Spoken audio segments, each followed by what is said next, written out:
Let's read. Let's read a little more of Journey of the Souls by Michael Newton. All right? He's a PhD, and he also does, goes into the consciousness, or actually the super consciousness, to find out what happens after a soul has transitioned. And take what resonates, leave what doesn't. This is a new information. It's a new avenue of experiencing or exploring. And you take what resonates and you leave what doesn't. So and I'm introducing this right now because we are on the brink of finishing up the three waves of volunteers by Dolores Cannon. All right, and this book is going to be next in that alignment. Now the reading that I normally do is Monday through Thursday. It's normally at between 1:30 p.m. and 2 o'clock p.m. Western or West Coast Pacific Standard Time. All right. When I start that, it usually gives you a notifications. If you're following me, it'll give you a notification that I've gone live to read that. As soon as we finish that book, we are going to replace it with this one, because this is what the divine has guided me to do. Right now, I am sitting in my common area, which means it's right off of my balcony. I have the door open. It's a beautiful day. Long Beach, California, we've got a lot of sunshine coming in, and the heat is rising. So, it's still double digits, but I love double digits, And my dog loves to sit out on the patio. And guess what? There's going to be noise from time to time. It's a neighborhood, and people walk and they talk very loudly in this neighborhood, and everything is very synced up. I'll put it that way. The octaves are all there. Good, bad, happy, sad, they're all there. So, unfortunately, I'm doing a reading, so when loud things go by, I can either stop, pause it, and put it on mute until that noise goes by, but who knows how long that'll take. So let us begin. Okay, we are now on chapter 2, for those who are coming in, of Journey of Souls, right? And as this is a Journey of the Souls is called Gateway to the Spirit World, okay? And he's a hypnotherapist, or he does past life regression. And he found out through his past life regression that he could take the soul, or our higher being, back, followed it as it made its journey back to what I would consider the realm of absolute, or you might call it heaven, or the spirit realm, and follow it through the next incarnation. So we're always asking why and how and who God is, or what God is, or where God is. And the thing is that the divine will answer the question. The divine is using the outlets that we've created, including ourselves, to speak through. It's up to you whether you believe it or not, or whether you take some of the information or not, or whether you take all the information or not. It's up to you. That's what free will is about. That's why you have this journey. It's a journey of growth and expansion. It's a journey of shifting and evolving and taking on your story. Now, if you were one of the ones that said, well, I need to know who God was before I start worshiping him, her, they, or it, then the divine says, let it be so.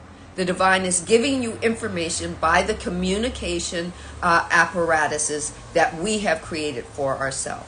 That includes movies and video and television and radio and books and workshops and people who are inspiring you or motivating you.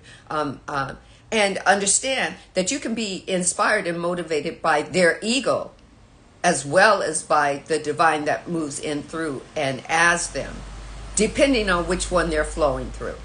And you get to have either one or one of two choices, of which are infinite possibility. You can judge it through your ego, or you can discern it and sit down with your higher being and break it down to see if what you're learning is for your highest and greatest good. So my page is all about exploration. I'm not going to sit and argue something that a writer has wrote. That's for you to go in to your inner being and have that dialogue with, right? If you want to have a dialogue with me, we can have a dialogue. It doesn't mean that you have to believe what I believe. It means that we're going to be in alignment for the learning. Take what resonates, leave what doesn't. All right. So chapter 2 is called Gateway to the Spirit World. And Michael Newton, when he's talking in his cases to the people that are under hypnosis, he calls himself Dr. N, and he uses the first letter of the person's name to identify that he is speaking to the higher being or source or higher being or source soul. All right? Take what resonates, leave what doesn't.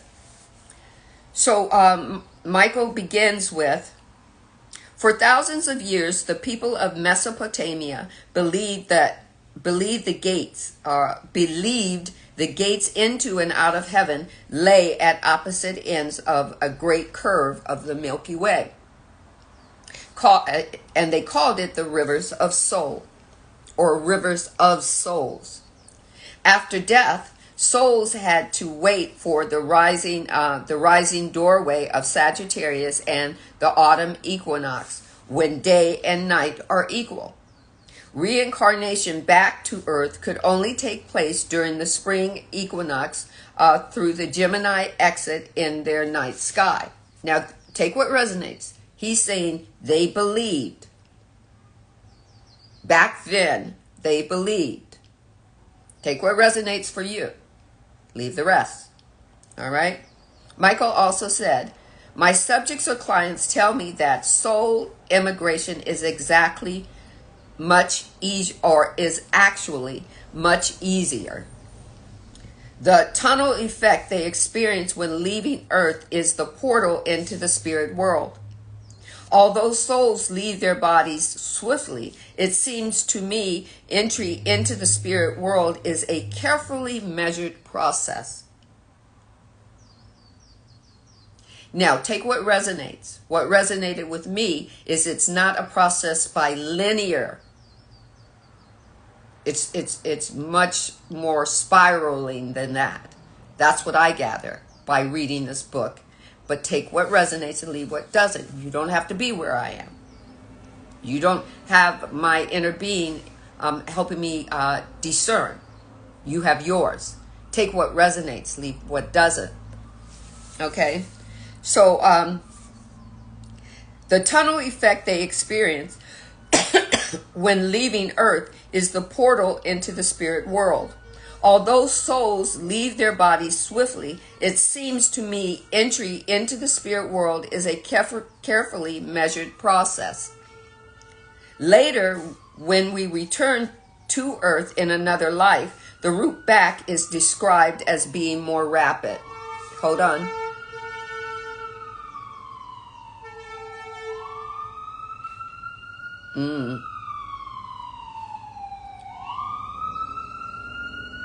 Okay. It takes them a while because they have to slow down and wait for people to move out their way.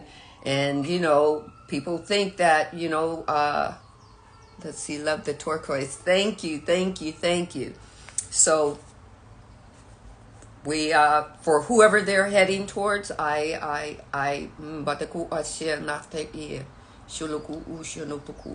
they be open to wisdom and the truth of their gift of life. Thank you, thank you, thank you. Hello, Indigenous Revived, and thank you so much. I love turquoise. This is all the colors are my favorite colors, but I do have ones that I vibrate towards more. Okay, so Michael also goes on to say, the location of the tunnel in relationship to the earth has some variation between the accounts of my subjects or clients. Some newly dead people see it opening up next to them right over their bodies, while others say they move high above the earth before they enter the tunnel. In all cases, however, the time lapse in reaching this passageway is negligible once the soul leaves earth. Here are the observations of another individual in the spiritual location. So take what resonates. He took this person into the super consciousness, which is the spiritual realm, because this is where the person wanted to go. So he didn't do anything against his client's will. He just put them under, and then they went and explained or gave a explanation of their version of them leaving their bodies. The higher being's version. Take what resonates, leave what doesn't. There are a lot of people that believe that they have a soul, but they're not tuned in and tapped into it. They don't care to be. They believe in body and mind. Why? Because they can see that. They can see their body. They can, and they believe that their mind is showing them their body, and that suffices for them. Let them have their story. Doesn't mean their story is not true. The divine says, if that's the story you want to have, let it be so. And if you're in their lives for a reason, ask your higher being what character and where you're placed in that story, because it might not be, you might not be placed there to show them how to awaken. You might be placed there in that journey for something. It might not be to give the seed. Maybe it's to help them water it. Can I see the book cover? I think I have that text. There. Is that better?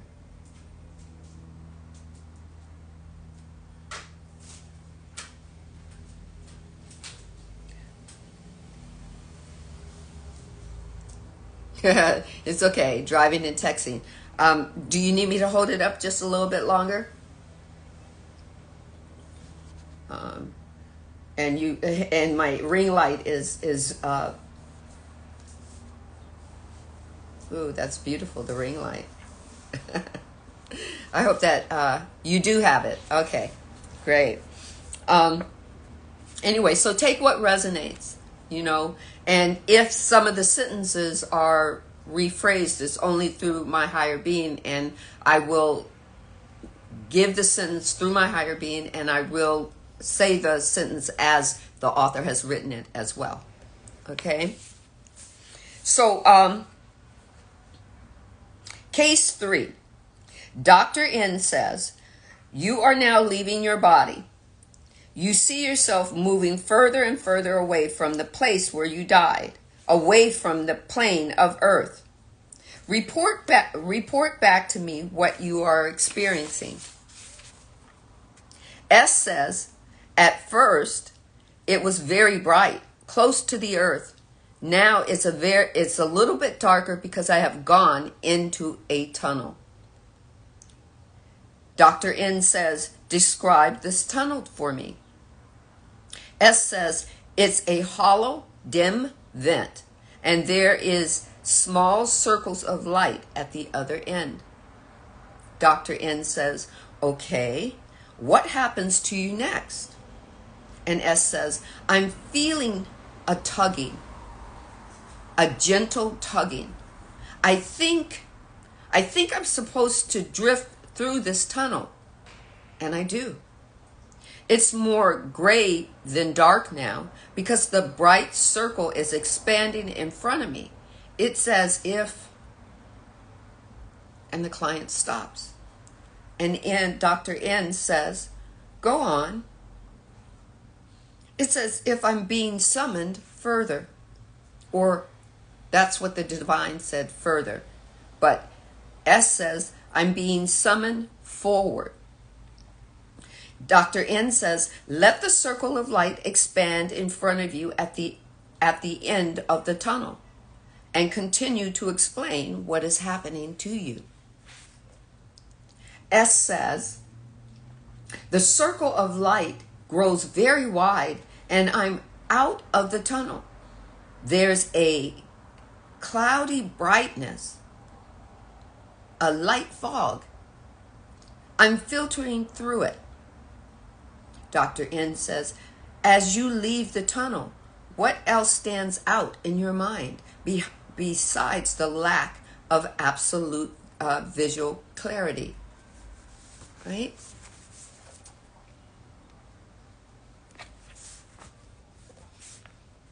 S says, the subject's voice is even lower.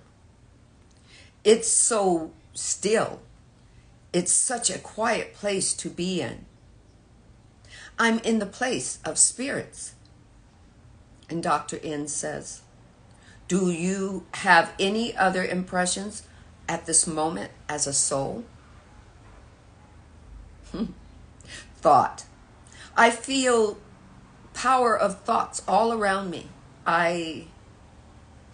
Just then Dr. N says, just relax. Just relax completely and let your impressions come through easily as you continue to report back to me exactly what is happening to you. And please go on. Welcome. S says, well then, it's hard to put into words. I feel thoughts of love and companionship and empathy, and it's all combined with anticipation, as if others are waiting for me. Dr. N asks, do you have a sense of security or are you feeling a little scared? S says, I'm not scared. When I was in the tunnel, I was more disoriented. Yes, I feel secure. I'm aware of all thoughts reaching out to me. The book says, I'm aware of thoughts reaching out to me. The divine said all thoughts reaching out to me, of caring and nurturing. And S goes on to say, it's strange, but there is also the understanding all around me of just who I am and why I am here now.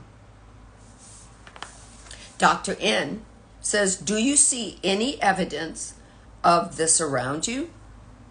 Welcome.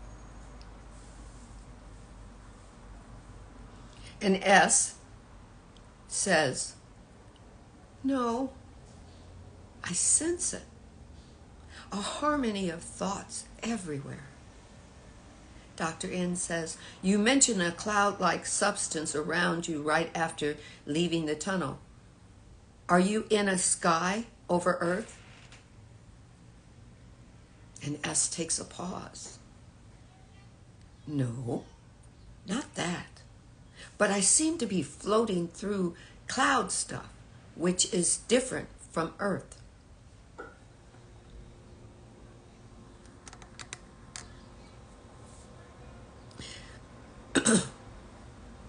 Dr. N says, do you sense you are still connected to Earth through another dimension, perhaps? S says, that's possible. Yes.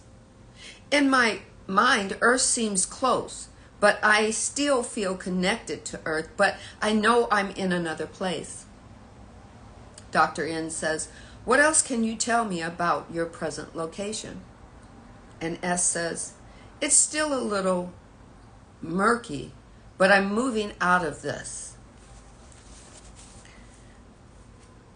So Michael goes on to say in a paragraph, this particular subject having been taken through the death experience in the tunnel continues to make tranquil mental adjustments to her bodiless state while pulling further into the spirit world. After some initial uncertainty, she first reports impressions reflect that inviting sense of well-being. This is a common feeling among this subject. Hi, Ezra. I hope all is well. I'm reading for a minute. I am reading the Journeys of the Souls. Okay, and the next paragraph, Michael says, once through the tunnel, our souls have passed the initial gateway of their journey into the spirit world. Most now fully realize that they are not really dead, but have simply left the encumbrance of a earth body which has died. With this awareness comes acceptance in varying degrees depending on the soul. Some subjects look at these surroundings with continued amazement, while others are more matter of fact in reporting to me what they see. Much depends upon their respective maturity and recent life experiences. Basically, the aspects of soul, let's put it this way, the aspects or the different parts of the divine is some souls have been doing this for eons upon eons upon eons. We might call them old souls. They've been incarnating since the divine decided that it wanted to take a physical form. And then there are other aspects of the divine that are just beginning that journey. You can call them the newbies. Take whatever resonates.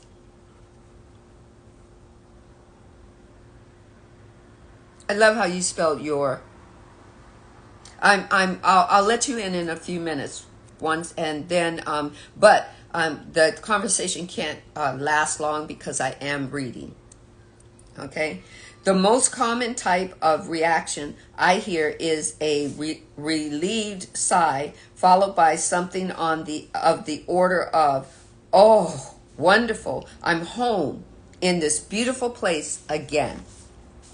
There are those highly developed souls who move so fast out of their bodies that much of what I am describing here is a blur as they go home into the spirit, their spiritual destination. These are the pros, and in my opinion, they are a distinct minority on earth. The average, that's his opinion. He's just giving his opinion. He doesn't say it's so.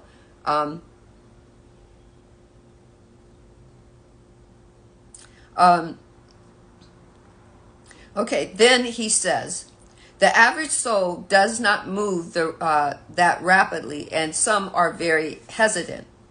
If we exclude the rare cases of highly disturbed spirits who fight to stay connected with their dead bodies, Michael says, I find it is the younger souls that with fewer past lives who remain attached to Earth's environment right after death.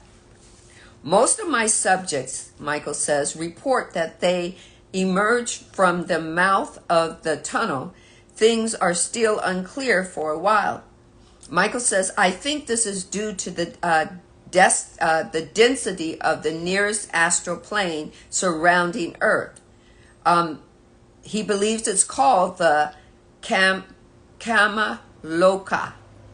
That's spelled Kamaloka it's by the Asophist. Michael goes on to say the next case describes this area from the perspective of a more analytical client. The soul of this individual demonstrates considerably observational insight into form, into colors, into vibrational levels. Normally, such graphic physical description may be by my subjects or clients occur deeper into the spirit world after they get used to their surroundings.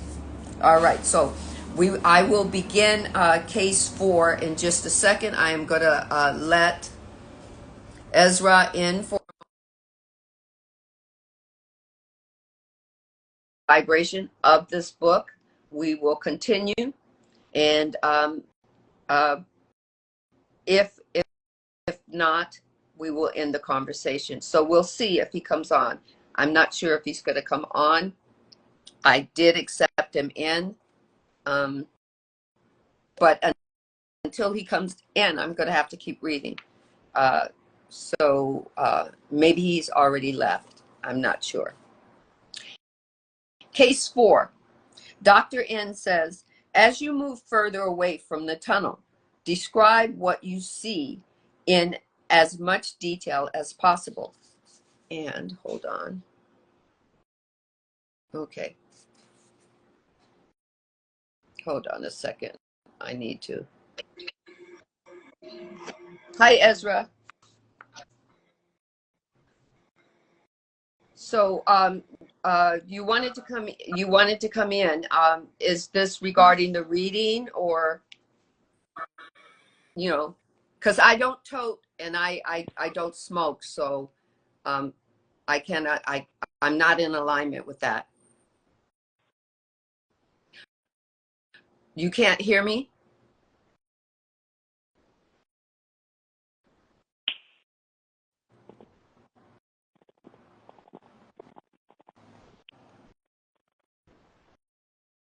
Okay, he couldn't hear me, so he couldn't hear me, and I'm just going to continue reading. So, you know, sometimes you try and it doesn't. It's not in alignment. Okay, so case number 4. Dr. N says, as you move further away from the tunnel, describe what you see around you in a much detailed as possible. S says, things are layered. And Dr. N says, layered in what way? And S says, sort of like a cake. And Dr. N says, using a cake as a model, explain what you mean. S says, I mean, some cakes have small tops and are wide at the bottom. It's not like that when I get through the tunnel. I see layers and levels of light. They appear to me to be translucent, indented. Ezra, I'm not going to let you in because it's not working, so I'm just going to keep reading. Thank you for wanting to be part of my reading room. Thank you, and thank you.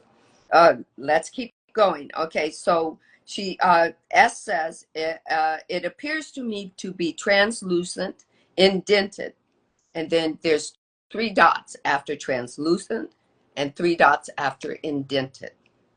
Dr. N says, do you see the spirit world here as made up of a solid structure? And S says, that's what I'm trying to explain. It's not solid, although you might think it at first. It's layered.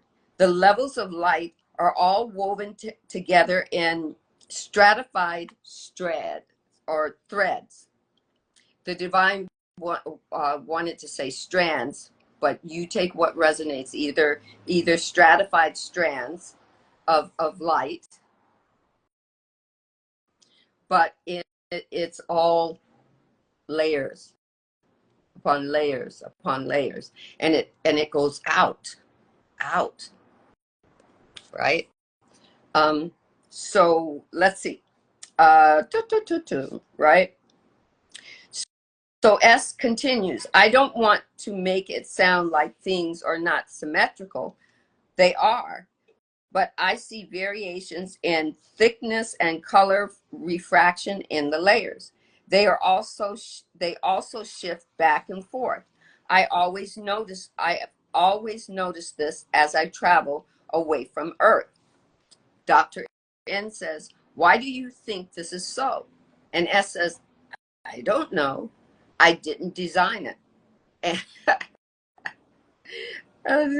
okay, the divine just tickled me. Uh,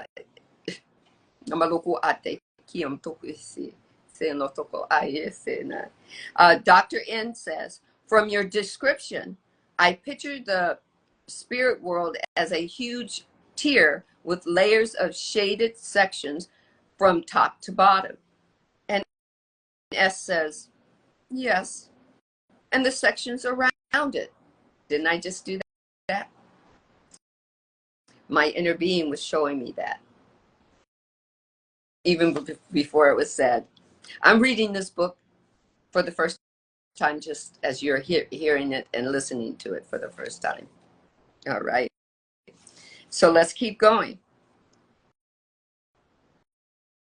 Okay. Let's see. Yes, and the sections around it. They curve away from me as I float through them. Dr. N says, from your position of observation, can you tell me about the different colors of the layers? Hi, hope all is well. Yeah. S says, I didn't say the layers had major color tones. They are all variations of white. It is lighter, brighter where I am going than where I have been. Around me now is a hazy whiteness, which was much brighter than the tunnel. And Dr. N says, as you float through these spiritual layers, is your soul moving up or down? And S says, neither. I'm moving across. Dr. N says, well then, do you see the spirit world at this moment in linear dimensions of lines and angles as you move across? S pauses. For me, it is mostly sweeping, non-material energy, which is broken into layers of light and dark colors, variations. I think something is pulling me into my proper level of travel and trying to relax me too. Dr. N says, in what way? S says, I'm hearing sounds. And Dr. N says, what do the sounds sound like? But what sounds is what Dr. N says, but the higher being is saying, what do the sounds sound like? S says, an echo of music, music tingling, wind chiming, vibration with my movement, so relaxing. For those coming in, I'm reading Journey of the Souls, or not the Souls, Journey of Souls. It's by Michael Newton. He's a PhD, and he also does uh, uh, past life regression. Take what resonates, leave what doesn't. So Dr. N says, does this mean our physical senses stay with us after death? That's what his question is. S says, yes, the memory of them, the waves of musical notes here are so beautiful, and bells and strings, such tranquility. Then Michael shares another paragraph. Many spirit world travelers report back to me about the relaxing sensation of musical vibrations. Noise sensation start quite early after death. Some subjects tell me that they hear humming and buzzing sounds right after leaving the physical body. This is similar to the noise one hears standing near phone wires, and may vary in volume between souls pulled away from what I believe to be the earth astral plane. I love how he says that. What I believe is. He's not saying it's so, but he's saying it's an infinite possibility. Take what resonates, leave what doesn't. Michael goes on to say, people have said they hear these same sounds when under general anesthesia. These flat, ringing sounds become more musical when we leave the tunnel. This music has been appropriately called energy of the universe because it revitalizes the soul. With subjects, Michael says, who speak about spiritual layering, I mentioned the possibility that they could be seen astral planes. In metaphysical writing, we read a lot about planes above planes, and that's spelled Plans, planes of existence, not an airplane, all right? Above the earth, beginning with ancient Indian scriptures called the Vedas, Vedas, followed by later Eastern texts. Astral planes have historically represented a series of rising dimensions above the physical and tangible world, which blend into spiritual. These visible regions have been these invisible regions have been experienced by people over thousands of years through meditative and out-of-body observation of the mind. Astral planes also have been described as being less dense as one moves further away from the heaviness influences of the earth. In the next case, the next case represents a soul who is still troubled after passing through the spiritual tunnel. This is a man who at the age of 30 died of a heart attack on a Chicago street in 1902.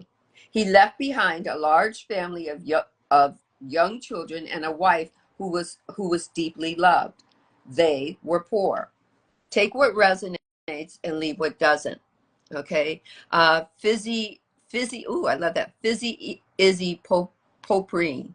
I hear that music and I feel my ears get hot sometimes, one ear at a time. I'm also wearing my turquoise bracelet.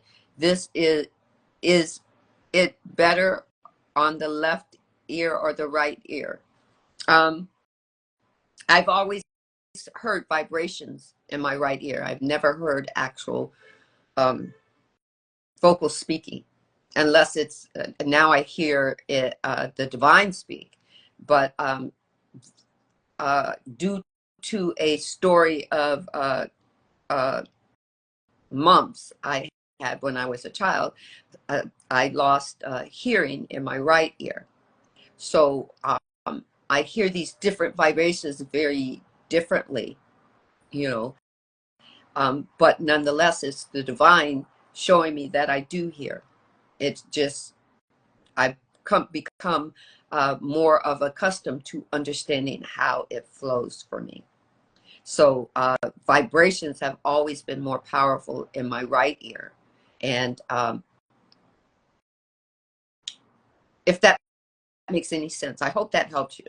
You know, take what resonates, leave what doesn't, you know. So, okay. So we're beginning case 5. Case 5. Dr. N, and Dr. N, N is short for Newton. This is the book I'm reading. Michael Newton. He's a PhD and he does past life regression. And the title of the book is Journey of Souls. And it's about the soul journeying past going into past life regression in the super consciousness, which is the realm of the absolute, I call, or you might call it heaven or the spiritual realm. Okay. So let's see. Hold on a second. Let me see how long I've been Okay. Uh, we've got another 25 minutes to go. Case 5. Dr. N says, can you see clearly yet as you travel beyond the tunnel? And the client says, yes, I'm still passing through. Uh, form, form, I like the way they say, foamy clouds all around me. That's what the last client said as well. Dr. N says, I should, no, Dr. N says, I want you to move from all the way through this and then tell me what you see. Okay, I want you to move all the way through the form clouds and tell me what the foamy clouds and tell me what you see. S says, with a pause, I'm out of it. My God, this place is big. It's so bright and clean. It even smells good. I'm looking at a beautiful ice palace. And Dr. N says, tell me more.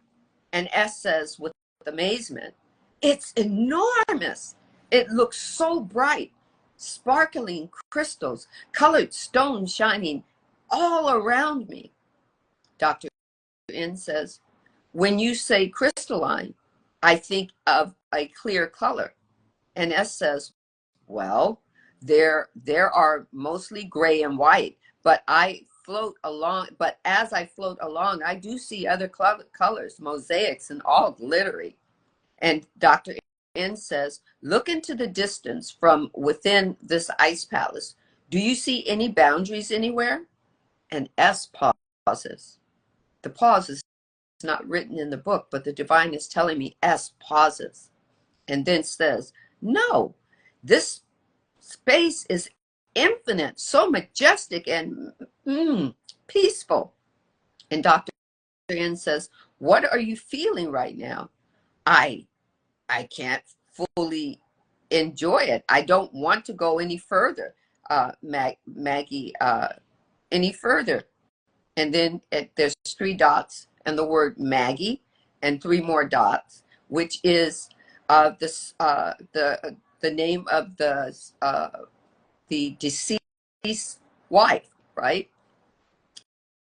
And Dr. N says, I can see you are still disturbed about the Chicago life, but does this inhibit you from progressing into the spiritual world? And the subject responds,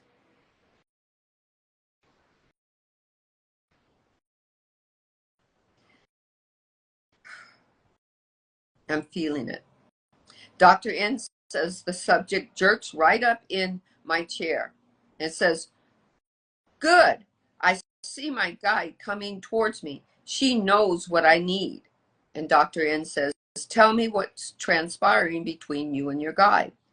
I say to her, I can't go on, that I need to know Maggie and my children are going to be okay. And Dr. N says, and how does your guide respond? She is comforting me, but I'm too loaded down. What do you mean? What did you say to her? And S is saying, shouting, I tell her, why did you allow this to happen? How could you do this to me? You made me go through such pain and hardship with Maggie, and now you cut me off. You cut off our life together.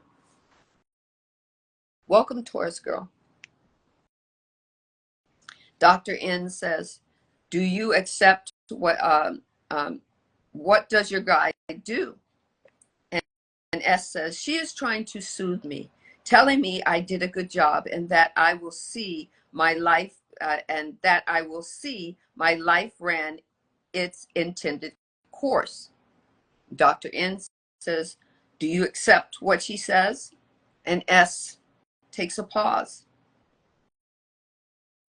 In my mind, information comes to me of the future on earth, that the family is getting on without me, accepting that I am gone. They are going to make it and they will all see each other again. Dr. N says, and how does that make you feel? Oh, I feel, I feel peace, and I'm ready to go now. Michael has a few paragraphs. He says, before touching on the significance of case 5, meeting his guide here, I wanted to mention this man's interpretation of the spirit world appearing as an ice palace. Further into the spirit world, my subjects will talk about seeing buildings and being in furnished rooms.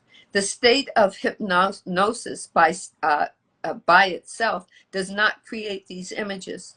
Logically, people should not be recalling such physical structures in a non-material world unless we consider these scenes of Earth's natural environment are intended to aid in the soul's transition and adjustment from a physical death. Michael goes on to say, these sites have individual meaning for each and every soul communicating with me, all of whom are affected by their earth experiences. When the souls see images of the spirit world which relate to places they have lived or visited on earth, there is a reason. An unforgotten home, school, garden or mountain or seashore are seen by souls by a benevolent spiritual force that allows for terrestrial images to comfort us by our familiarity. Our planetary memories never die. They whisper forever into the soul mind in the winds of mystical dreams, just as an image of the spirit world do so within the human mind. Michael says, I enjoy hearing from subjects about their first image of the spiritual world. People may see fields of flowers, castle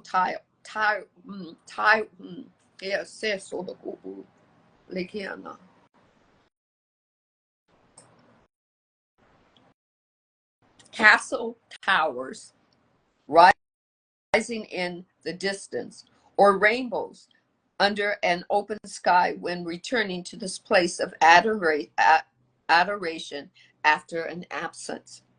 Their first etherical earth scene of the spiritual world doesn't seem to change a great deal over a span of lives for the returning souls, although there is variety between clients' descriptions.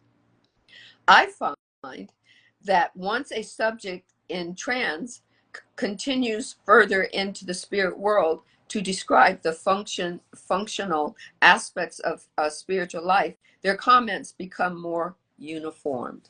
Welcome, Peter.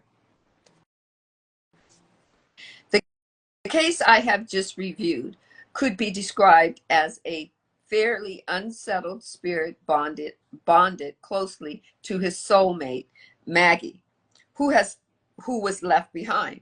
There was no question that some souls do carry the negative baggage of a difficult past life longer than others, despite the calming influence of the spirit world. People tend to think all souls become omniscient at death. This is not completely true because adjustment period varies. Take what resonates and leave what doesn't.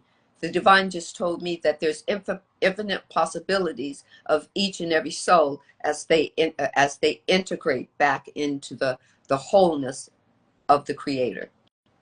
So just as we are infinite beings here on this platform called Earth, and that the divine is moving in through and as us, being each of us intimately, so is the soul merging back with the divine. Take what resonates, leave what doesn't.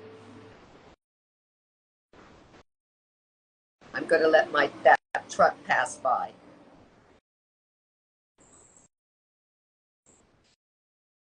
All right. Michael goes on to say, I frequently hear anger during age regression when a young life ends suddenly. Souls re-entering the spirit world under these conditions are often bewildered and confused over leaving people they love without much warning. They are unprepared for death, and some feel sad and deprived right after leaving their bodies. And there is someone, or there will be someone in the replay that is confused, because as I read about higher beings uh, uh, uh, taking on these stories and playing in um, the play on and playing on the playground of life, it's how can they be uh, upset at an early departure when they probably planned it. And this is true. But once the divine wants you to know, once the soul engages in the physical aspects of the life, uh, your life choices and your free will, the soul is uh, being part of your story. It's feeling it. It's experiencing it. It's a part of your exploration, and that is the energy and the essence that it takes back and merges with the divine with.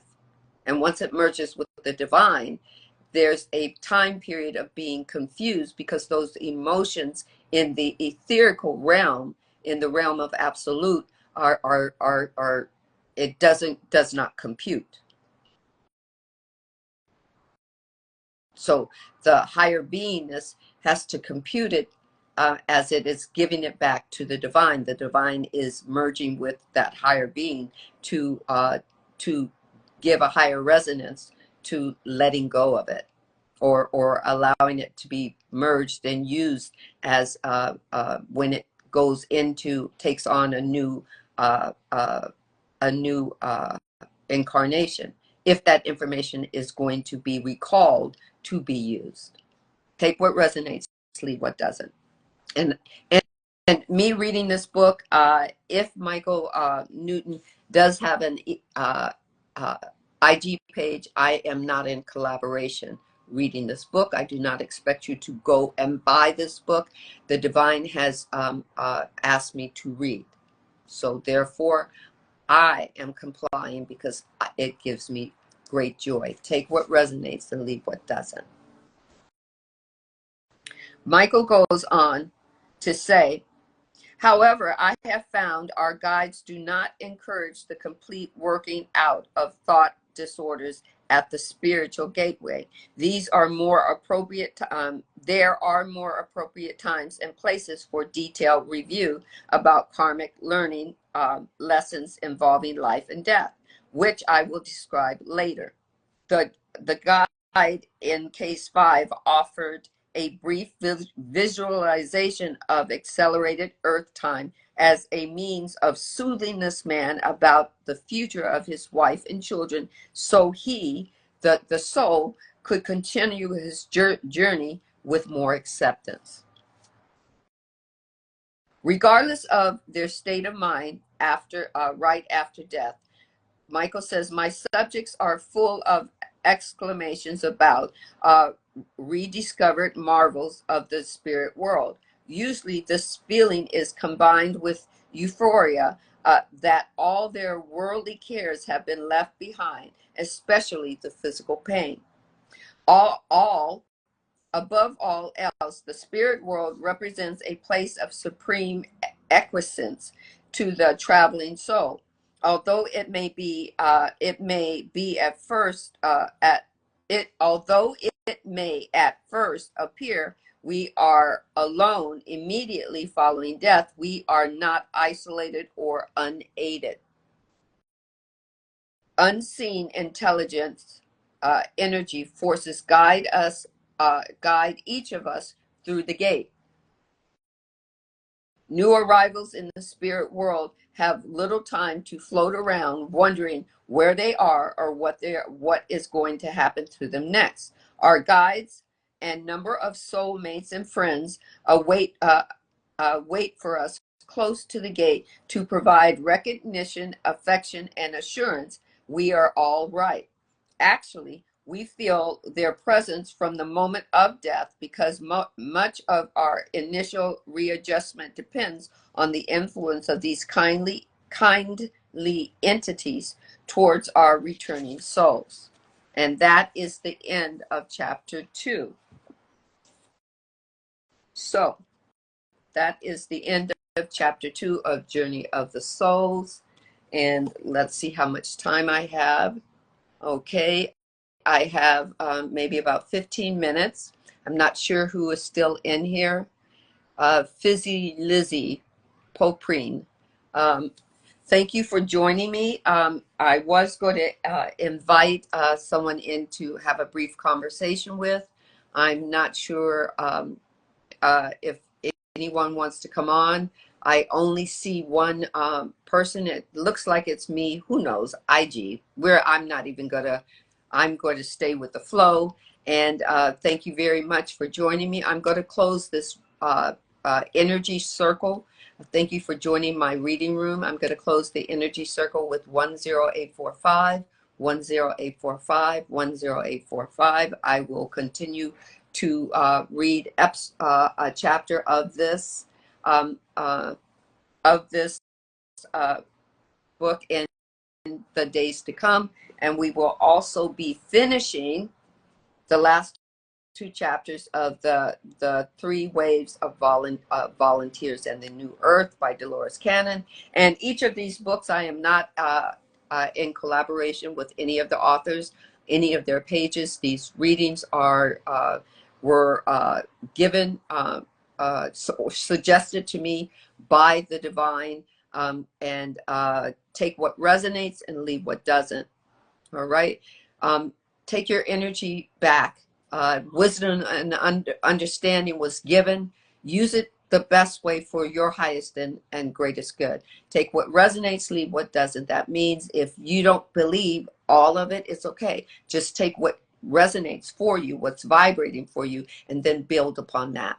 All right. So all I have to say is one love, joy, and I will be doing my oracle and light language uh, card reading this afternoon at 12:15 p.m. Pacific Standard Time. Join me there. Take care. One love. Peace.